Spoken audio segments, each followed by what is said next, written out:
दोस्तों, कैसे हैं आप सभी लोग। उम्मीद करते हैं इस कोविड सिचुएशन में आप सभी लोग बेहतर होंगे और आप और आपकी फैमिली भी अच्छी तरह से रह रही होगी। जी हाँ दोस्तों, आज हम अपना एक नया वीडियो बना रहे हैं। ये वीडियो है न्यू एजुकेशन पॉलिसी 2020। आप सभी लोग जैसा कि जानते हैं, भारत के सामने बहुत सारे तरह के चैलेंजेज आ रहे हैं। उसमें भी हमारे देश के प्रधानमंत्री जी का कहना है आत्मनिर्भर भारत। तो आत्मनिर्भर भारत बनाने के लिए सबसे पहले जो बुनियादी चीज़ है, रोटी कपड़ा मकान, ये तो लोगों का आधारभूत संरचना का आवश्यकता है। इनसे आगे बढ़ते हुए भी अब मानव जीवन के साथ इसके साथ तीन और चीज़ों की परिकल्पना करनी होगी आपको। जी हाँ दोस्तों, उसमें सबसे पहला है स्वास्थ्य, फिर है शिक्षा, फिर है रोजगार। तो हमारे देश में सरकार के द्वारा समाज के सबसे निचले वर्ग तक के लिए सरकार ने काफ़ी अच्छा स्वास्थ्य की सुविधा धीरे धीरे कर रहे हैं, जिसका आपको जीता जागता उदाहरण देखने को मिल रहा होगा। आमतौर पे अब हिंदुस्तान के आखिरी श्रेणी में भी खड़ा रहने वाला बच्चा का जन्म किसी सरकारी अस्पताल में निश्चित होता है। हाँ, हम आपकी इस बात को जरूर मानते हैं वहाँ बेड का अभाव है या कुछ भी, लेकिन प्रसव का जो समस्या था पहले भारत में, मृत्यु दर क्या था, आज उसमें बहुत सुधार हुआ है। उसके बाद जैसा कि मैंने दोस्तों आपको बताया शिक्षा, उसके बाद है जी रोजगार। आज के हालात में आप देख रहे हैं हमारे देश के जो युवा वर्ग हैं, खास करके उत्तर प्रदेश या बिहार जैसे राज्यों में आपको लोगों में ग्रेजुएशन की संख्या काफ़ी अधिक मिलेगी। जैसे आप एक सड़क से कहीं जा रहे हो, मान लो हम लोग लखनऊ से गोरखपुर जा रहे हैं, आप रास्ते में किसी भी ढाबे के किनारे खड़ा होकर के पूछोगे जो आपका क्या शैक्षणिक योग्यता है, तो जी वो बताएंगे मैंने हिस्ट्री से ग्रेजुएशन कर रखा है, ज्योग्राफी से ग्रेजुएशन कर रखा है। लेकिन क्या ऐसा समस्या है जो उनका जो शिक्षा है उनको रोजगार तक नहीं पहुंचा पा रहा है। तो उसी से संबंधित आज हम अपना वीडियो बना रहे हैं। जी हम इसमें हमने कुछ पोस्टर कलेक्ट किए हैं। इस पोस्टर के माध्यम से मैं आपको बताना चाहूँगा न्यू एजुकेशन पॉलिसी 2020। जी हाँ दोस्तों, अब तक हमारे देश में 3 एजुकेशन पॉलिसी आ चुके हैं। सबसे पहला 1968 आया था, जो कि श्रीमती इंदिरा गांधी जी के द्वारा लाया गया था। उसके बाद 1968 था, जो कि श्री राजीव गांधी के द्वारा लाया गया था। उसके बाद तीसरा दोस्तों हमारे देश के सफल प्रधानमंत्री में से नरसिम्हा राव जी के द्वारा लाया गया। आप कहीं कहीं आप देखोगे इस एजुकेशन पॉलिसी को 1986/92 भी बहुत सारे लोग लिखते हैं, क्योंकि ये जो एजुकेशन पॉलिसी था इसका सारा एमिटमेंट यहाँ जाके लागू हुआ था। अब देखो दोस्तों, यहाँ मैंने आपको एक चीज़ बताने की कोशिश की है, 34 ईयर्स। इसके बाद एजुकेशन पॉलिसी नंबर 4 इंडिया में, वो भी अभी प्रोजेक्टेड है। उम्मीद है 29 अगस्त को ये बिल हमारे पार्लियामेंट में पेश हो जाएगा। हालांकि अभी एक इसका खाका आ चुका है, जिसमें 66 पन्नों का एक समरी आया है, जिसके माध्यम से अलग अलग एक्सपर्ट्स अपना अपना राय निकाल रहे हैं। तो ये इतना तकरीबन उम्मीद किया जा रहा है ऐसा जो ये 300 पेज का होगा। लेकिन हालांकि अभी इस पर संशय बरकरार है, पब्लिक डिबेट चल रही है। सरकार ने अभी भी ओपन इन्विटेशन भेज रखा है। अगर आपके अंदर कुछ एमिटमेंट का भावना है या आप ऐसा कोई एजुकेशन पॉलिसी जानते हो तो आप उन तक शेयर करें। अब आप देखो दोस्तों, इस जो एजुकेशन पॉलिसी है इसमें बड़ी बात ये है, हमारे देश में अभी जो हमारा टोटल जीडीपी है उसका 4.23% एजुकेशन में खर्चा होता है, उसको बढ़ा करके 6% किया जा रहा है, जो कि बहुत अच्छा बात है। अगर आप मतलब हिंदुस्तान जैसे देश में शिक्षा के क्षेत्र में अपना बजट को बढ़ा रहे हैं, ये एक उपलब्धि के समान है। अब दोस्तों, मैंने आपको यहाँ एक प्रश्न चिन्ह लगा दिया है मेरा। हम हालांकि इस वीडियो के आखिरी में उसका चर्चा करेंगे, लेकिन ये जो 6% पैसा है ये जाएगा कहाँ, इससे संबंधित मैंने यहाँ लगा दिया। दोस्तों, सबसे बड़ी बात जो है, अब 5वीं क्लास तक हर एक राज्य में उनके स्थानीय भाषा में, मतलब कि उनका जो मदर टंग है उसके हिसाब से उनको पढ़ाया जाएगा। अब दोस्तों, इसमें जो सबसे बड़ी बड़ी बात है उसको मैंने यहाँ मेंशन करने का कोशिश किया है। अगर आप सरल शब्दों में समझे तो HECI, higher education commission of India, इसके तहत पूरे हिंदुस्तान में 3.5 करोड़ नए सीट एमिटमेंट किए जाएंगे, मतलब लागू होगा। अभी दोस्तों आप देख रहे होंगे हमारे देश में, अगर आप IITs वगैरह के ग्राफ को देखें या मेडिकल कॉलेज के ग्राफ को देखें या किसी भी मैनेजमेंट कॉलेज के ग्राफ को देखें, तो आप ऐसा पाएंगे जब आपके पिताजी पढ़ाई किया करते थे उस समय में भी उस इंजीनियरिंग कॉलेज में मैकेनिकल या इलेक्ट्रिकल के ब्रांच में 60 सीट हुआ करता था। और आज अभी 2020 चल रहा है, फिर भी वो आपको अधिकतम 80-90। क्यों? क्योंकि जरूरी इंफ्रास्ट्रक्चर का विकास नहीं हुआ। नए सीट्स कैसे बढ़ाए जाए, क्योंकि देश का तो दोस्तों पॉपुलेशन बढ़ते जा रहा है। हम अभी इस कगार पे नहीं गए हैं जो जनरेशन टू जनरेशन हमारे यहाँ 1 चाइल्ड पॉलिसी या 2 चाइल्ड पॉलिसी लागू है। तो आप देखोगे, अगर आपके गांव की आबादी आज से 50 वर्ष पहले 500 की थी, आज वो आबादी तकरीबन 2000 या उससे भी अधिक पार कर चुकी है। तो इस हिसाब से आप एक कल्पना करो, अगर आज से 30 साल पहले या 40 साल पहले IITs में, अभी भी आप देखते होंगे बाकायदा IITs में हमारे देश में तकरीबन 10,000 समथिंग सीट है। उसके लिए नंबर ऑफ फॉर्म्स कितने अप्लाई होते हैं, उनका सीट्स हो जाता है 80 लाख। आज से 15 साल पहले देखोगे, उस समय में डायरेक्ट IIT नहीं होता था, EEE और IIT वगैरह के साथ होता था, लेकिन फिर भी आप टोटल सीट को ऐड करोगे तो आपको डिफ्रेंसिएशन क्लियर दिखाई देगा। तो वही यहाँ पे जो सबसे बड़ा चीज़ है वो 3.5 करोड़ न्यू सीट्स जनरेट किए जाएंगे। ये सीट्स जो हैं ये इंजीनियरिंग, मतलब कोई भी प्रोफेशनल एजुकेशन में होंगे। इसके साथ साथ जो जनरल स्ट्रीम है, मतलब SST वगैरह का जो क्षेत्र है, उससे भी संबंधित होंगे। दूसरा दोस्तों, हमने यहाँ एक पॉइंट मेंशन किया है GER, ग्रॉस इनरोलमेंट रेशियो। अभी जो दोस्तों हमारे देश का औसतन शिक्षा दर है, मतलब लोग साक्षर तो हो जा रहे हैं, लेकिन हायर एजुकेशन तक 2018 में का जो टारगेट था वो यही था 26.3, इसीलिए मैंने इसको पतला कॉलम में समझाने की कोशिश किया है। और ये जो न्यू एजुकेशन पॉलिसी के तहत इसका टारगेट रखा गया 50%। तीसरा जो दोस्तों सबसे बड़ा पॉइंट है डिग्री। जब आप देखोगे कॉलेज वगैरह का, तो होता क्या दोस्तों, ग्रामीण क्षेत्र में उनकी जो, मतलब जब बच्चा पढ़ाई करने के लिए स्कूल कॉलेज में जाता है तो फर्स्ट ईयर में, सपोज मेरा कहने का मतलब ये है, कोई एक बच्चा माध्यमिक परीक्षा मतलब इंटरमीडिएट की परीक्षा को पास करके वो ग्रेजुएशन का दाखिला के लिए किसी ग्रामीण या शहरी पृष्ठभूमि वाले कॉलेज में जाता है। तो वहाँ पे उनके पेरेंट्स फर्स्ट ईयर में उनको एडमिशन करा देते हैं किसी तरह पैसा का व्यवस्था करके। लेकिन दोस्तों जो बच्चों का शिक्षा दर है ना, वो दूसरी या तृतीय या चौथे, मतलब 4th ईयर या 3rd ईयर, जो भी कोर्स का व्हाटएवर जो भी टाइम है, वहाँ तक पहुँच नहीं पाता है। उसका ड्रॉप रेट काफ़ी अधिक बढ़ जाता है। मैं आपको बिहार का उदाहरण बताता हूँ, क्योंकि मैं बिहार से आता हूँ, इसलिए मैं बिहार के बारे में ज़्यादा पता है। बिहार में first year to second year drop out rate 23% का है।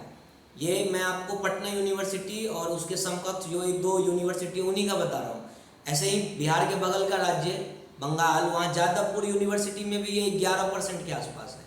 तो ये अब एक बहुत बड़ा चैलेंजिंग हो चुका है, जो बच्चों को कैसे रोका जाए। इसके लिए न्यू एजुकेशन पॉलिसी में फर्स्ट ईयर पास आउट को भी सर्टिफिकेशन का प्रावधान है, सेकेंड ईयर को भी है, 3rd ईयर को भी है और 4th ईयर को भी है।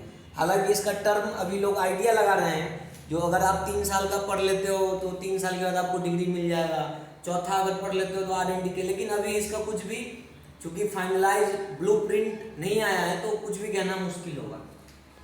अब दोस्तों मैं यहाँ पे न्यू एजुकेशन पॉलिसी को थोड़ा सा समझाने की कोशिश करता हूँ। अब जो ये पैटर्न ऑफ एजुकेशन होगा, ये 5+3+3+4 = 13 होगा।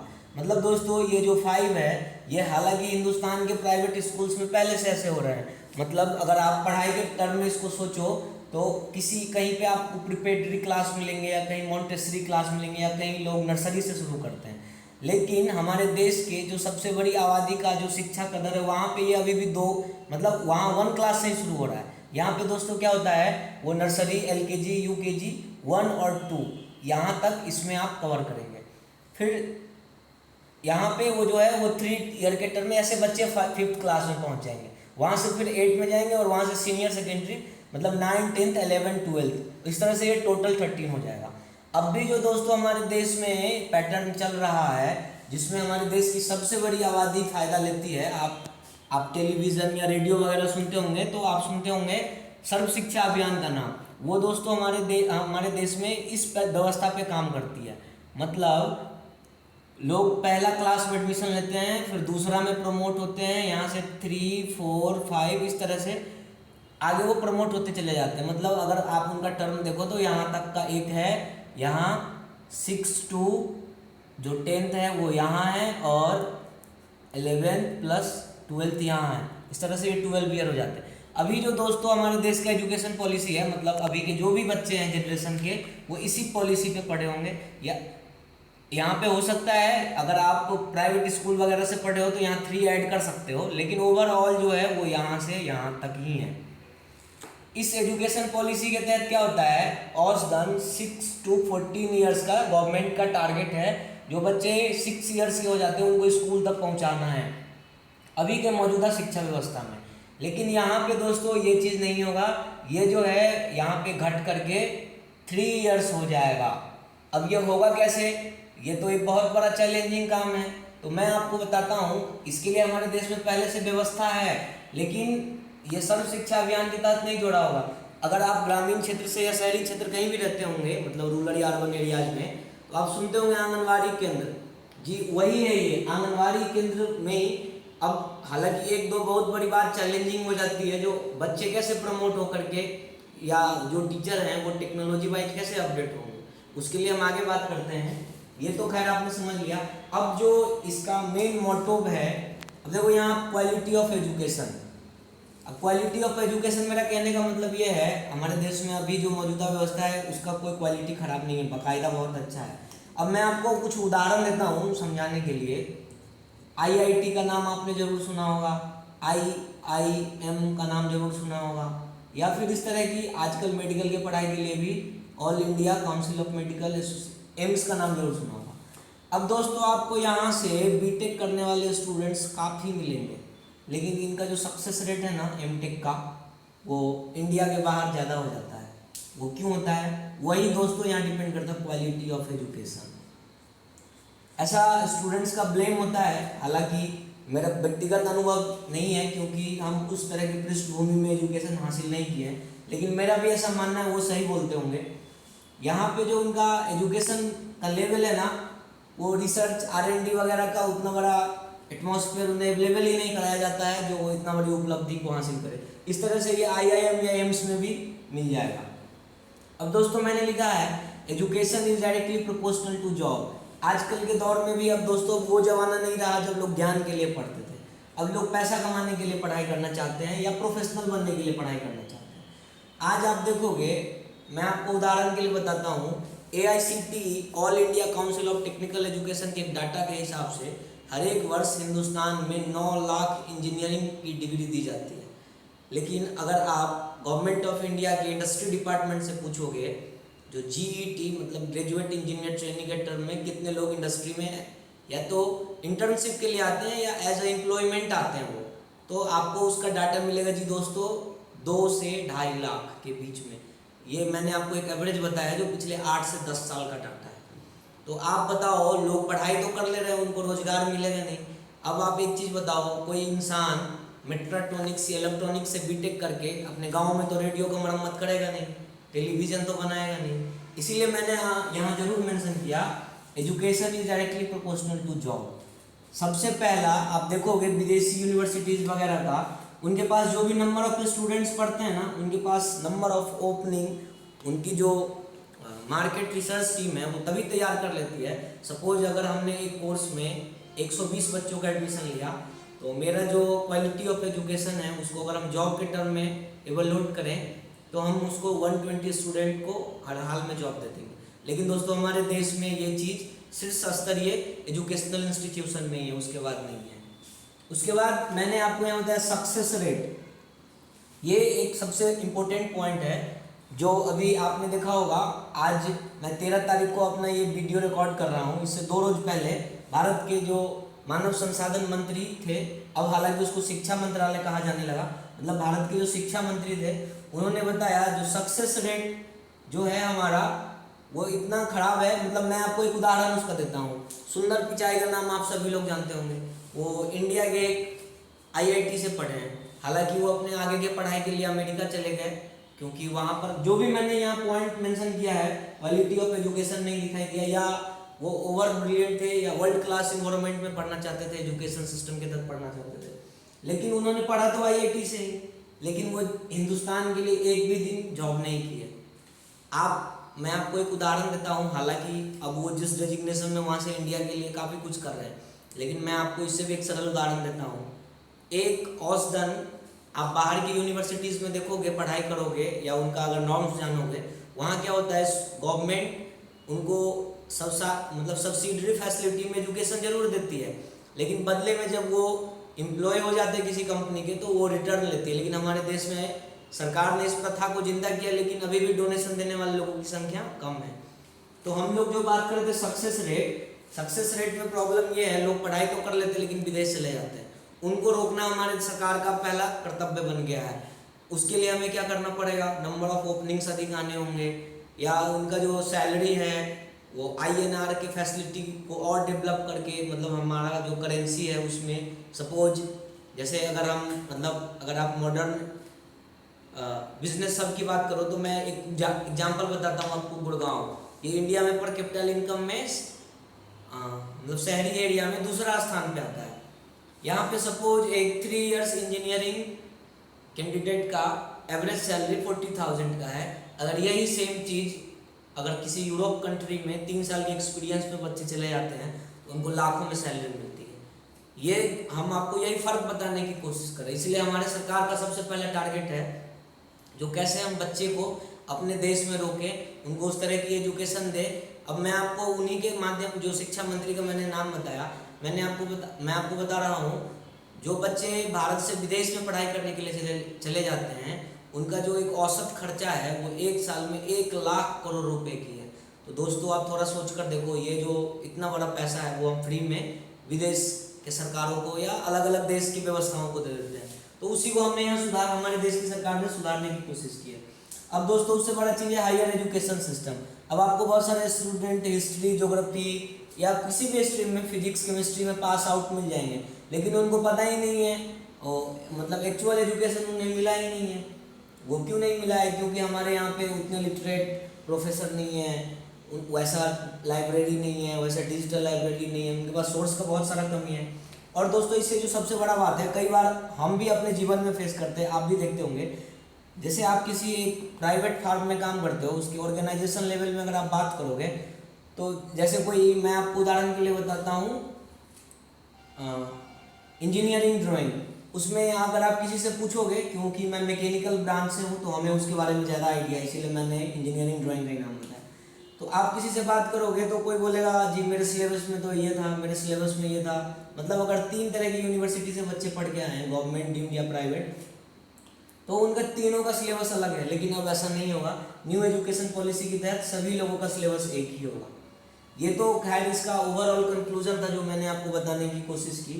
अब मेरा ऐसा मानना है, या आप भी अपना सहमति बताएं, अब हम न्यू एजुकेशन पॉलिसी तो बना रहे हैं, लेकिन जो हमारे देश में टीचर्स हैं, जो टीचरों की व्यवस्था है, वो एक दिन में रातों रात तो बदल नहीं जाएगी।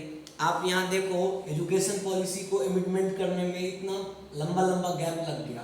मतलब देश की आज़ादी को इतने वर्ष हो चुके हैं, हमारा शिक्षा व्यवस्था इतना उच्च वर्ग का है, फिर भी हमने अभी तक 4 बनाया।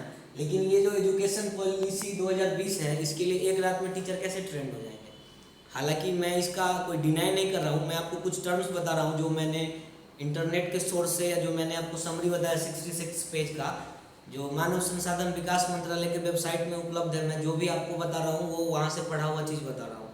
अगर आप भी इसको क्रॉस वेरीफाई करना चाहें तो आप देख सकते हो। तो वहाँ पे जो मैंने आपको बताया ना, यहाँ पे ये जो चीज़ होता है हमारे देश में अभी भी ग्रामीण व्यवस्था या शहरी व्यवस्था में, आंगनवाड़ी, सरकार ने ऐसा कहा है जो भी आंगनवाड़ी सेविका अभी के हालात में 10वीं या 12वीं पास है, उन्हें 1 ईयर का या 2 ईयर का, मतलब जो बीएड टाइप का एक डिप्लोमा होता है, डीएलएड बोलते हैं किसी किसी राज्य में उसको, वैसी प्रोवाइड करेगी ताकि बच्चों को वो बढ़िया तरीक़ा से पढ़ा दें। इसके साथ साथ ही अभी अलग अलग राज्य में जो हमारे सीनियर सेकेंडरी के टीचर्स हैं उन्हें भी अपग्रेड किया जाएगा। जो एजुकेशन पॉलिसी है इसमें बहुत कुछ विशेषता है, मैं आपको सरल में वीडियो बनाकर बता रहा हूँ, इसीलिए क्योंकि अगर मैं ज़्यादा एक्सप्लेनेशन करूँगा तो वो काफ़ी बड़ा हो जाएगा। इसके अलावे मेरा एक ऐसा मानना है, आप देखते होंगे भारत में अलग अलग, अगर आप कहीं घूमने जाते होंगे या अपने परिवार के बच्चों से मिलते होंगे, पूछेंगे आप बड़े होकर क्या बनोगे, तो कोई आपको बोलेगा इंजीनियर, डॉक्टर। आपने किसी के मुंह से सुना है टीचर? अगर सुना भी होगा तो वो रेयर होगा। क्यों? क्योंकि हमारे देश में शिक्षकों की हालत ही बहुत खास्ती है, उन्हें पैसा ही नहीं मिलता है। अगर आप मतलब मल्टीनेशनल सिटी के लेवल में अपने लाइफ स्टाइल का कल्पना करोगे, I think minimum 1 lakh salary आपकी होनी चाहिए, तभी आप उस सिटी में सर्वाइव कर पाओगे। मतलब जो भी आपका लिविंग ऑफ स्टैंडर्ड है उसको मेंटेन करने के लिए। तो हमारे देश में अगर आप अलग अलग राज्य में भी चले जाओगे ना, जिनकी उम्र 56 साल हो गई है, वह किसी भी राज्य में हिंदुस्तान के 1 लाख रुपए शिक्षकों का वेतन नहीं है।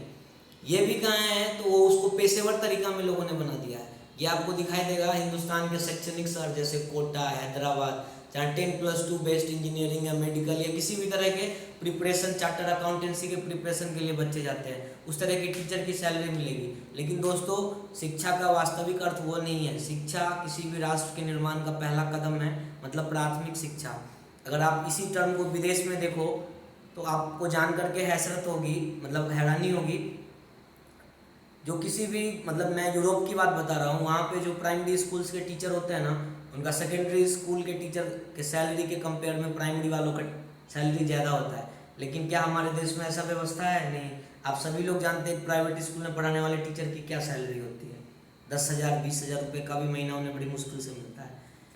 या जो भी हमारे देश में वर्तमान व्यवस्था है बीएड की, आपको भी पता है, लोग पैसा पर बीएड कर लेते हैं, वो घर बैठे बैठे कॉपी लिख देते हैं। हालांकि इस शिक्षा व्यवस्था के तहत उसमें खासा बदलाव आएगा, लेकिन मेरा एक आपसे भी अनुरोध है या फिर सरकार से भी अनुरोध है।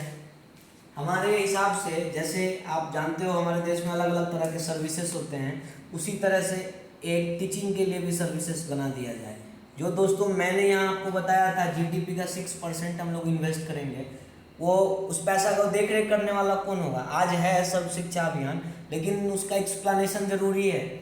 मेरा ऐसा मानना है, जो टीचिंग प्रोफेशन है इसको ना कंप्लीट नया R&D किया जाए और काफ़ी कुछ इसमें बदला जाए।